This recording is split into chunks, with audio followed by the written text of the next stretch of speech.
Exynos 2600 test production run on Samsung's 2nm process reportedly achieves a decent 30% yield, half of what TSMC obtained, but it is still healthy progress.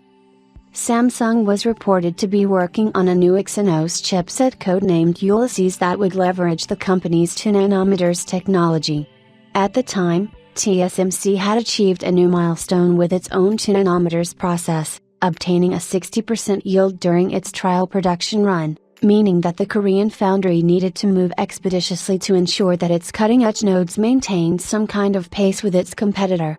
Fortunately, during the early production run of the Exynos 2600, a new report claims that Samsung achieved a 30% yield, which is still half of TSMC's initial result, but given the company's abysmal record with the 3nm node, this can be considered a victory. Mass production of the 2nm GA process is expected to kick off in the second half of this year, with one Samsung Electronics official pleased with the Exynos 2600's progress even though a 30% yield is still far from where Samsung needs to be to start securing orders. We believe this is a step in the direction, assuming the statistics read by the bell were accurate. However, by industry standards, the company needs to take that 30% figure and raise it to 70% to start receiving orders from lucrative customers like Qualcomm and MediaTek.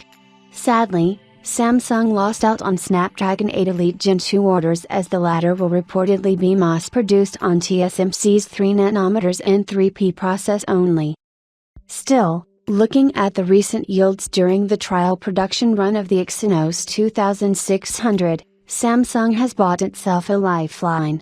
Moreover, improving these results will go a long way towards reducing the company's chipset expenditure, which it has accumulated by exclusively using Qualcomm's Snapdragon 8 Elite for its current generation Galaxy S25 series. One Samsung Electronics official has stated that mass production of the Exynos 2600 appears to proceed as scheduled, hinting that the company may not delay it like the Exynos 2500 launch. Samsung's 2nm GA, or SF2, employs the foundry giant's third-generation gate-all-around technology, which improves performance by 12%, power efficiency by 25%, and area by 5% compared to SF3. Hopefully, in the coming months, that 30% yield figure will improve to the point where it becomes viable for Samsung to commence mass production in the second half of this year.